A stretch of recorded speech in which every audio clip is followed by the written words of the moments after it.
하나님 말씀은 구약성경 에스겔 26장입니다.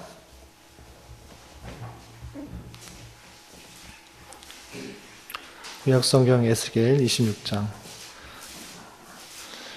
에스겔 26장은 어제 이스라엘 주변의 여러 나라들의 심판에 대해서 나와 있는데 계속해서 두로라는 나라의 심판에 대해서 나오고 있습니다. 26장은 1절부터 21절까지 되어 있는데요.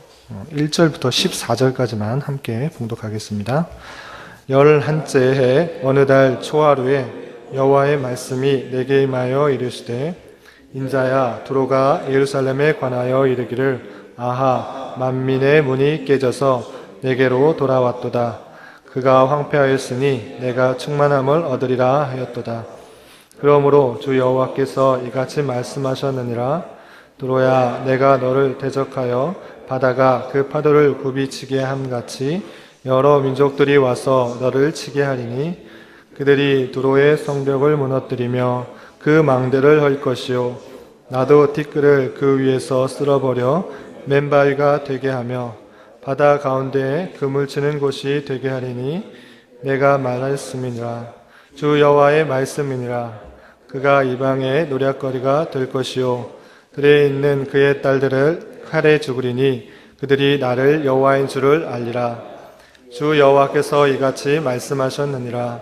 내가 왕들 중의 왕 곧 바벨론의 느부갓네살 왕으로 하여금 북쪽에서 말과 병거와 기병과 군대와 백성의 큰 무리를 거느리고 와서 두로를 치게 할 때에 그가 들에 있는 너의 딸들을 칼로 죽이고 너를 치려고 사다리를 세우며 토성을 쌓으며 방패를 갖출 것이며 공성태를 가지고 내 성을 치며 도끼로 망대를 찍을 것이며 말이 많으므로 그 티끌이 너를 가릴 것이며 사람이 무너진 성 구멍으로 들어가는 것 같이 그가 내 성문으로 들어갈 때 그 기병과 수레와 병거의 소리로 말미암아 내 성곽이 진동할 것이며 그가 그 말굽으로 내 모든 거리를 밟을 것이며 칼로 내 백성을 죽일 것이며 내 견고한 석상을 땅에 엎드러뜨릴 것이며 내 재물을 빼앗을 것이며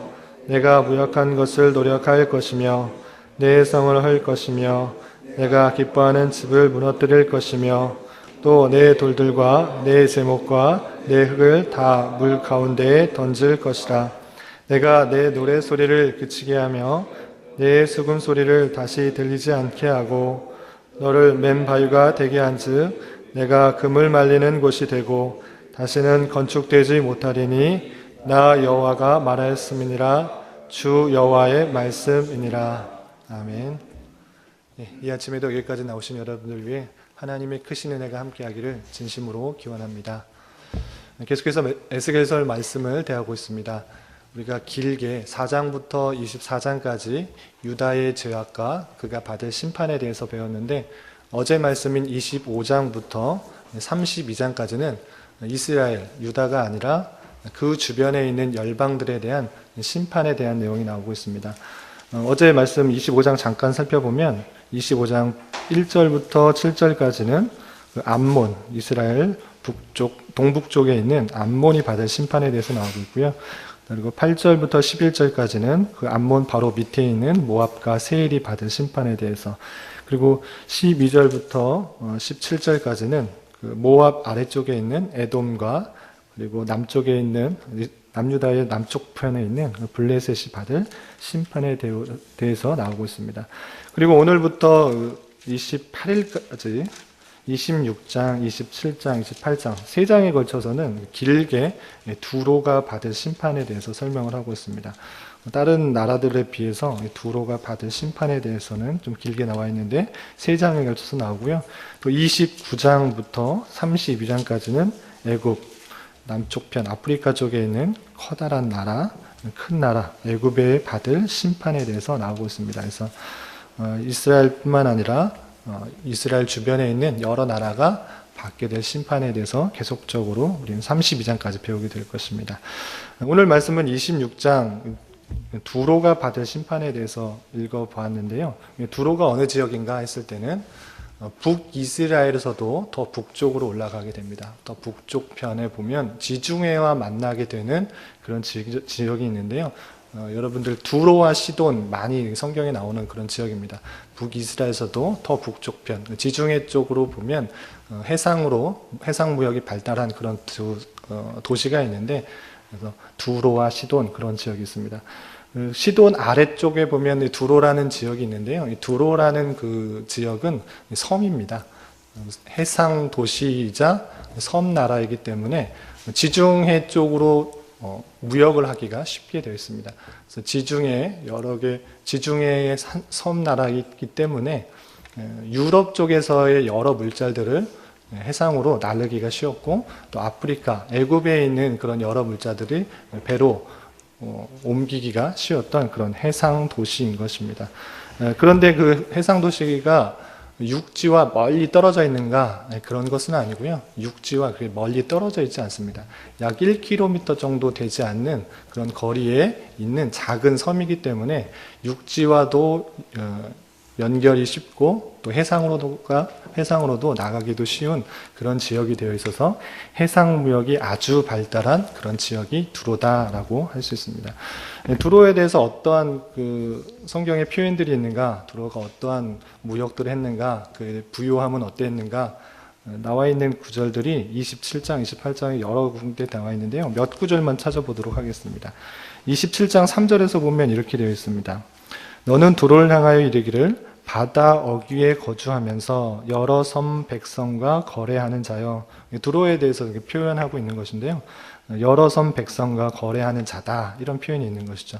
그래서 섬 나라이기 때문에 유럽 쪽에 있는 그런 섬들뿐만 아니라 또 팔레스타인 지역, 또 아프리카에 있는 지역, 그쪽에 연계성이 배로 쉽게 갈 수가 있기 때문에 무역이 활발했던 것입니다. 그래서 여러 섬 백성과 거래하는 자다라는 표현이고요. 그의 부요함, 그의 아름다움에 대해서 3절 하반절에는 이렇게 표현하고 있는 것입니다. 두로야, 내가 말하기를, 스스로 말하는 것입니다. 나는 온전히 아름답다. 스스로 이르기를 우리는 온전하고 온전히 아름답다. 아름다움이 온전하다라고 스스로 자신들을 평가하는 것입니다. 그리고 4절에서 보면 내 땅이 바다 가운데 있으며 너를 지은 자가 내 아름다움을 온전하게 하였도다. 땅이 바다 가운데 있다. 섬나라라는 것을 알 수가 있고요. 그 지은 자가 내 아름다움을 온전하게 하였다라고 할 만큼 아름다운 섬이다. 그리고 그 갖고 있는 것이 부유하다라는 것들을 생각해 볼 수 있습니다. 그리고 그 만든 배들, 그러니까 갖고 있는 물자들이 얼마나 풍부한 것들을 계속 27장에서 설명하고 있는데요. 5절 하반절에서 봐도 레바논의 백향목을 가져다가 돛대를 만들었다. 백향목이라는 것은 건축물로 있어서 아주 가장 좋은 자재인데 그걸로 돛대를 만들었다라는 표현이 있고요. 6절에서도 바산의 상수리나무로 내 노를 만들었다. 아주 좋은 것으로 노를 만들었다라는 표현. 그리고 기띔선 황양목의 상아로 꾸며 갑판을 만들었다. 상아로 갑판을 만들었다라는 그런 표현도 있고요. 7절에서 보면 애굽에 수놓은 가는 배로 돛을 만들었다라는 표현들, 그리고 엘리사 섬의 청색 자색 배로 차이를 만들었다. 여러 곳에서 가장 좋은 것으로 꾸며놓은 그런 모습들을 살펴보고 있는 것입니다. 뿐만 아니라 10절에서 보면 이런 표현도 있습니다. 바사와 룻과 붓이 내 가운데에서 병정이 되었다. 해상무역을 통하여서 많은 부를 얻은 것입니다. 이쪽 지역에서 갖고 있는 그런 좋은 것들을 가져다가 다른 지역에 비싸게 팔고 또 다른 상인들에게 비싸게 팔고 하면 부가 모이게 되는 것입니다. 그 많은 부를 가지고 어떻게 했는가? 용병을 산 것입니다. 전쟁을 할 수 있는 그런 병사들을 산 것입니다. 10절, 11절에 보면 여러 나라의 바사, 페르시아의 룻과 붓이 내 가운데서 병정이 되었다. 많은 돈을 가지고 부를 축적했을 뿐만 아니라 용병들을 사들여서 군사력을 강화시켰던 것을 볼 수 있습니다. 11절에서도 아르와 사람 네 군대는 내 사방 성 위에 있었다라는 표현들. 그리고 12절에서도 다시 쓰는 각종 보화가 풍부함으로 너와 거래하였다. 은과 철과 주석과 납을 내 물품과 바꾸어 갔다. 또 16절에서 보면 너의 제품이 풍부하다. 아람은 너와 거래하였다. 18절에서도 너의 제품이 많고 각종 보화가 풍부하다. 이런 표현들. 계속해서 27장 26장, 28장에서 보면 이 두로가 갖고 있는 부와 풍요로움들을 알 수 있는 것입니다. 지형적인 유리함 때문에 쉽게 해상 무역을 할 수가 있었고, 해상 무역을 통하여서 어느 지역에서는 값싸게 받을 수 있는 것들을 또 다른 지역에 비싸게 팔고 하는 그런 무역들을 활발하게 함으로 이 두로가 많은 부를 축적했던 것을 볼 수가 있고, 그 부를 자신의 그 섬을 아름답게 꾸몄을 뿐만 아니라 해상의 군사력을 강화하기 위해서 많은 용병들을 가지고 이 나라를 지켜왔던 것을 볼 수 있습니다. 그러한 나라로 이 두로를 생각할 수 있는데, 이 두로가 왜 심판을 받았는가, 왜 심판을 받을 수밖에 없었는가, 오늘 말씀을 통해 살펴볼 수 있는 것입니다. 2절에서 보면 그 두로에 대해 심판받게 된 이유에 대해서 이렇게 설명하고 있는 것입니다. 2절, 인자야 두로가 예루살렘에 관하여 이르기를, 아하 만민의 문이 깨져서 내게로 돌아왔다. 그가 황폐하였으니 내가 충만함을 얻으리라 하였도다. 오늘 말씀에서는 그 두로가 받을 심판의 원인에 대해서 예루살렘이 심판을 받을 때에 그 심판으로 말미암아 얻게 될 부에 대해서 생각하였기 때문에 심판을 받게 된다라고 하는 것입니다. 이웃 나라가 망하게 되면 그것에 대해서 안타깝게 여기고 또 도움을 줄 수 있는 것은 없는가 이렇게 생각해야 되는 것이 옳을진데, 그렇게 생각하는 것이 아니고 하나님을 떠난 인간의 본성상 남이 안 되는 것을 보고 즐거워하고, 그것이 있으면 나에게 더 유리하겠다 생각하는 마음이 있는 것입니다. 두로도 많은 경제적인 부를 누리고 있었음에도 불구하고 예루살렘이 망하게 되었을 때 그것으로 말미암아 얻게 될 이익이 있다라고 생각하고, 잘됐다, 예루살렘 망했으니까 잘됐다 이렇게 생각한 것입니다. 그가 만민이 문이 깨져서 내게 돌아왔다. 그가 황폐했으니, 예루살렘이 황폐되었으니, 남유다가 이제 망하였으니 내가 충만함을 얻을 것이다. 예루살렘이 갖고 있는 부들이 이제 내게로 돌아오는 것들이 있겠구나, 이러한 경제적인 또 정치적인 유익만을 생각하고 있는 것입니다. 그렇게 두로가 생각했을 때 하나님께서는 어떻게 하시겠다 하시는가, 3절부터 6절까지 나와 있는데요. 3절에서 보면 이렇게 말씀하고 있습니다. 그러므로 주 여호와께서 이같이 말씀하셨느니라. 두로야, 내가 너를 대적하여 바다가 그 파도를 굽이치게 함같이 여러 민족들이 와서 너를 치게 할 것이다. 파도가 굽이쳐서 어떤 것을 덮칠 때 한꺼번에 탁 덮치는 것처럼, 그런 것과 같이 여러 민족들이 와서 너를 치게 할 것이다. 심판에 대해서 설명하고 있는 것입니다. 계속해서 설명하고 있는데요. 4절, 그들이 두로의 성벽을 무너뜨리며 그 망대를 할 것이요, 나도 티끌을 위해서 쓸어버려 맨바위가 되게 할 것이다. 심판의 처참함을 계속 설명하고 있는 것입니다. 5절 6절에서도 계속 설명하고 있는데, 바다 가운데 금을 치는 곳이 되게 하리니 내가 말하였습니다. 주 여호와의 말씀이니라. 그가 이방의 노략거리가 될 것이다. 6절에서도 들에 있는 그의 딸들은 칼에 죽으리니 그들이 나를 여호와인 줄을 알리라. 심판의 두로를 어떻게 심판할 것인지에 대해서 설명하고 있고, 그것이 확실하게 이룰 것이고 그것을 통해 하나님을 깨닫게 될 것이다 라고 설명하고 있는 것입니다. 7절부터 14절, 우리가 읽었던 14절까지는 구체적으로 심판은 누가 할 것이고 그 전개 과정은 어떻게 될 것인지를 다른 나라들과는 좀 달리, 25장에서 나오는 여러 나라들과는 달리 구체적이고도 자세하게 설명하고 있는 모습을 볼 수 있습니다. 그럼 하나님께서 어떤 도구를 가지고 어떤 수단을 통해서 이 두로를 심판하였는가 설명되어 있는데요. 7절에서 보면 이렇게 표현되고 있습니다. 내가 왕들 중에 왕, 곧 바벨론의 느부갓네살 왕으로 하여금 북쪽에서 말과 병거와 기병과 군대의 백성의 큰 무리로 거느리고 와서 두로를 치게 할 때에 바벨론을 통하여서, 특별히 느부갓네살 왕을 통하여서 이 두로를 치게 할 것이다. 구체적으로 설명하고 있는 것입니다. 8절에서 느부갓네살 왕이 어떻게 할 것인가 8절에서 설명하고 있는데요. 그가 들에 있는 너의 딸들을 칼로 죽이고 너를 치려고 사다리를 세우며 토성을 쌓으며 방패를 갖출 것이며 9절에서도 공성태를 가지고 내 성을 치며 도끼로 망대를 찍을 것이다. 10절에서도 말이 많은데 그 티끌을 너를 가릴 것이다. 사람이 무너진 성 구멍으로 들어가는 것 같이 그가 내 성문으로 들어갈 때 기병과 수레와 병거의 소리로 말미암아 내 성곽이 진동할 것이다. 느부갓네살 왕이 와서 그 두로의 견고하고 힘 있는 성을 무너뜨릴 것이다. 딸들을 칼로 죽일 것이고 성을 공성태로 무너뜨릴 것이고 도끼로 망대를 찍을 것이다. 말이 많이 있지만 기병들이 많이 있지만 그것이 티끌같이 다 없어지게 될 것이다. 처참하게 멸망당하게 될 것을 설명하고 있는 것입니다.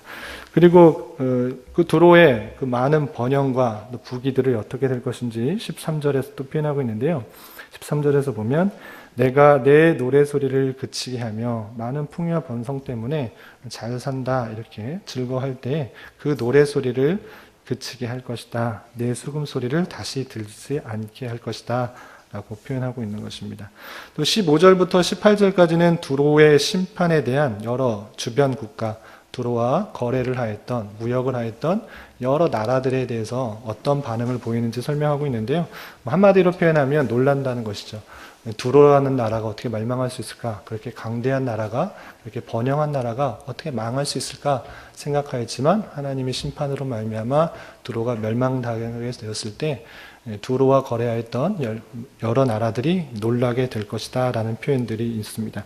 그리고 두로의 결정적인 패망을 예언하는 것들, 아주 심각하게 망하게 될 것이라는 표현들이 마지막 19절부터 21절까지 되어 있는데 20절부터 21절까지 말씀을 제가 한번 읽어보겠습니다.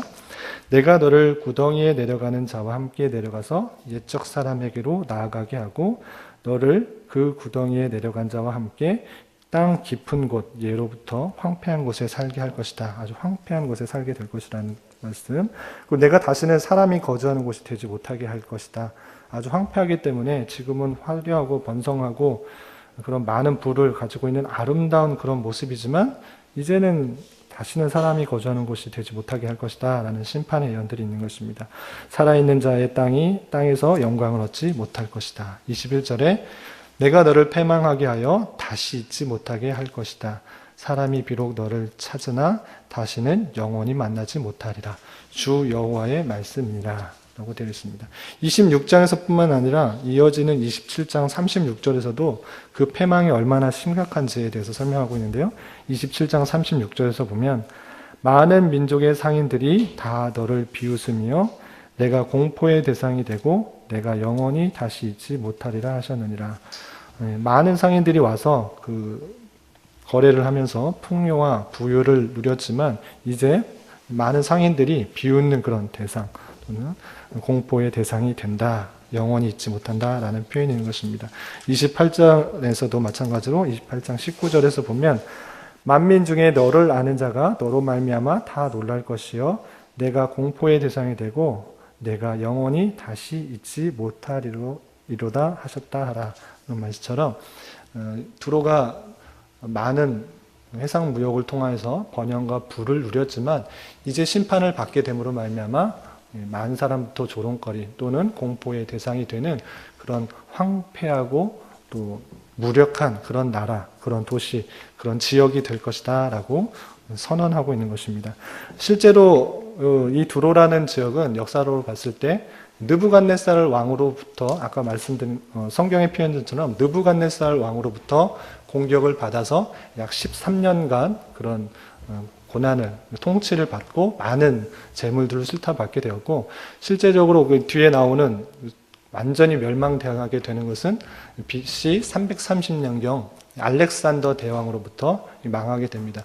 알렉산더 대왕은 그 섬나라를 공략할 때 어떤 방법을 썼는가 여러 번 들으신 분도 있으신데 섬이기 때문에 그쪽 가기 많은 대군을 이끌고 가기는 힘듭니다. 그리고 그 당시에 배의 축조 기술이 그렇게 좋지 않았기 때문에 많은 배들을 가지고 공략하기는 쉽지가 않은 것입니다. 그렇기 때문에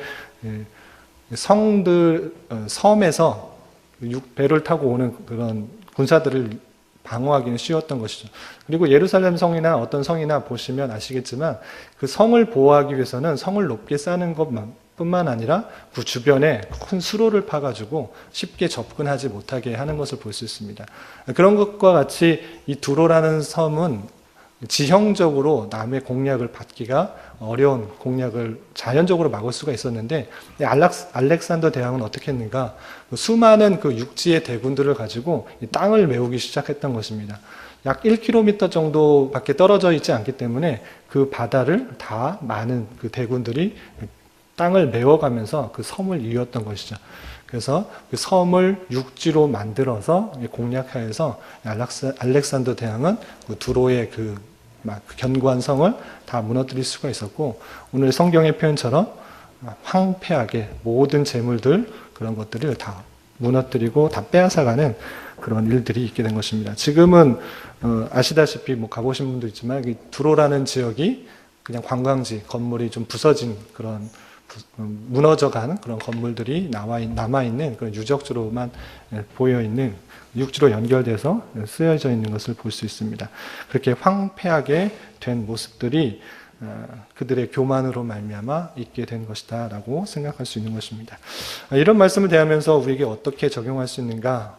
어제도 또 교훈 받았지만 가장 먼저 생각할 것은 무엇이냐면, 하나님께서는 이스라엘 백성만 다스리는 것이 아니라 온 세계 만물을 다스리고 통치하신다라는 것입니다. 우리가 생각할 때 하나님은 좁으신 분이 아니고, 하나님과 또 사단과의 대결 속에서 하나님께서 이길 때도 있고 또는 힘들어할 때도 있고, 이러한 것이 아니라 하나님께서는 이 세상 모든 만물, 열방들을 다스리시고 통치하신다는 그 생각을 가져야 한다는 것입니다. 그럴 때 우리는 어떤 자세를 가질 수 있는가? 비록 하나님을 알지 못하고 믿지 않는 사람이 더 번성하는 것 같이 보이고 더 부유해 보이는 것 같고 더 잘 되는 것 같이 보이지만, 그들은 하나님을 알지 못하고 또 하나님을 믿는 백성들, 교회를 멸시하였기 때문에, 무시하였기 때문에, 존중하지 않았기 때문에 그들이 받는 심판이 결국적으로 있다는 사실들을 잊지 말아야 될 것입니다. 그래서 때로 받는 믿지 않는 사람부터의 조롱, 비난, 핍박들에 대해서 의기소침할 것이 아니라 그들의 결국을 아는 자로서, 우리는 믿는 자로서 더욱더 하나님을 의지하며 좁은 길을 가기에 힘써야 될 것입니다. 우리가 물론 잘못하여서 그들로 받는 비난과 조롱들이 있습니다.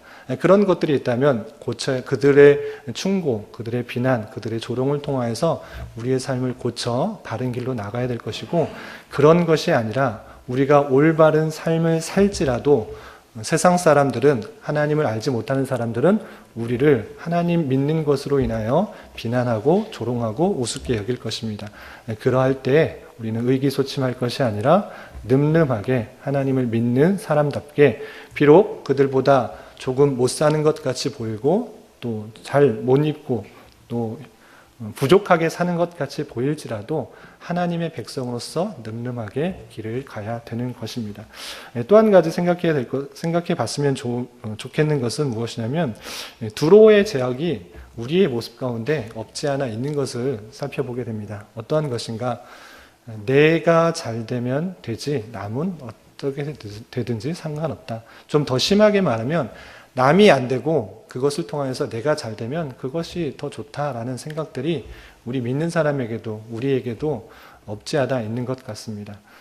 이스라엘이 멸망하게 됨으로 말미암아 얻게 되는 부 때문에, 이익 때문에 이 두로는 기뻐하며 아하 잘됐다 즐거워한 것입니다.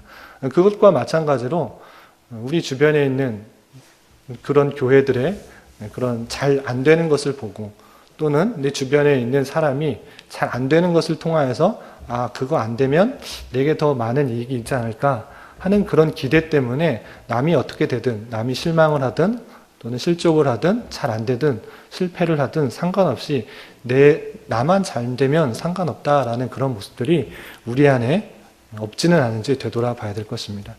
두로가 받은 심판, 오늘 말씀에서는 남이 안 되는 것을 통하여서 내가 잘 된다면 즐거웠던 모습으로 심판받았던 모습이 있었습니다. 그럴 때 우리의 모습이 남의 그 아픈 마음들, 힘든 마음들, 잘 안 되는 마음들을 사랑하고 돌보지는 못할 망정, 내가 더 유익이 되니까 그것을 즐거워하고 있는 모습은 없는지 되돌아봐야 될 것입니다. 하나님을 믿는 사람으로서 우리가 가져야 될 태도 중에 중요한 것이 무엇이냐면 나만 잘 되면 그만이 아니라 나를 통하여서 많은 유익들이 흘러나가야 되는 것입니다. 잘 안 되는 사람들, 또 힘들어하는 사람, 나를 통하여서 그들이 잘 될 수 있도록 내가 도울 수 있는 것은 없는지, 또 기도할 수 있는 것은 없는지, 협조할 것은 없는지 돌아보는 것이 성도의 마땅한 태도이고 그것이 올바른 교회의 모습이다 할 수 있는 것입니다. 교회가 대형화되고 또 현대화되면서 나타나는 현상 중에 하나가 무엇이냐면 개인화되는 것입니다. 남이 어떻게 되든 내 신앙만 잘 취하면 되지 하는 그런 모습들이 우리 가운데 많이 있을진데, 그런 모습들로 계속 나가는 것이 아니라 성도를 돌아보고 성도가 힘들어하는 모습들이 없는지를 되돌아보면서 내가 도움을 줄 수 있는 것이 무엇인지, 이 교회를 위해서 내가 해야 될 것이 무엇인지를 살피는 모습들이 우리 교회 안에 더 많아지면 좋겠다 하는 생각을 가져봅니다. 그리고 오늘 말씀일기 책자 교훈과 적용의 말씀처럼 선민으로서 주신 모든 기회를 겸손히 하나님을 위해, 하나님만을 위해 선용해야 되겠다 하는 자세를 가져보기 바랍니다. 하나님께서 주신 여러 가지 기회, 달란트를 나를 위해서만, 나의 유익을 위해서만 하는 것이 아니라 겸손히 하나님께서 원하시는 것들이 무엇인지를 위해서 생각해보고 선용해야 될 것입니다. 또한 열방을 향한 심판 속에서도 언약 백성, 하나님의 택하신 백성에 대한 소망의 약속을 주시는 하나님께 감사하는 자들로서 오늘 하루도 남은 한평생도 살아갈 수 있기를 주님의 이름으로 부탁을 드리겠습니다. 기도드리겠습니다. 하나님 아버지 감사합니다. 오늘 말씀을 통해 두로가 받을 심판에 대해서 살펴보았습니다. 이스라엘 백성들이 멸망당하지만 자신이 받는 유익에 많은 것으로 인하여 즐거워하는 두로의 모습들이 우리에게도 있으며, 남이 어떻게 되든지 나의 입장에서만 생각하는 연약함이 우리에게 많이 있음을 고백합니다. 저희들을 불쌍히 여겨주시고 우리에게 주어진 기회와 상황을 오직 하나님을 기쁘시게 하고 우리 주변의 많은 사람들을 유익하게 하는데 사용할 수 있도록 인도하여 주시옵소서.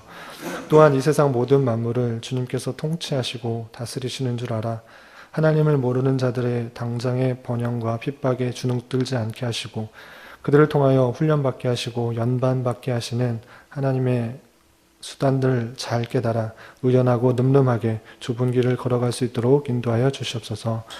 어제 있었던 임시 공동의회를 통하여 청빙 되신 김지훈 목사님에게 지혜와 능력을 더하여 주시고 하나님께서 원하시는 것들이 무엇인지 잘 분별하여 함께 힘을 모으고 더욱 열심히 섬기는 것을 통하여 이 교회가 든든히 잘 서갈 수 있도록 인도하여 주시고, 그동안 수고하신 담임 목사님과 사모님 가운데에서도 날마다 주님의 선한 인도하심이 가득하게 하여 주시옵소서.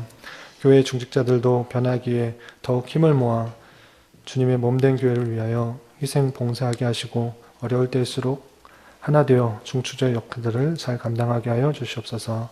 교회 내 여러 병약자들이 있습니다. 주님께서 그의 마음과 생각을 지켜주시고 영육간에 강건케 하시며 늘 평강 가운데 주님과 호흡하며 주님의 선하고 신실한 손길들을 깊이 경험할 수 있는 시간 되게 하여 주시옵소서. 한 주간을 시작하며 주님 앞에 무릎 꿇고 기도하는 이 시간, 각자 드리는 저희들의 간구, 입술의 고백을 주님께서 들으시고 기도의 선한 열매를 보게 하여 주시옵소서. 예수님의 이름으로 기도드리옵나이다. 아멘.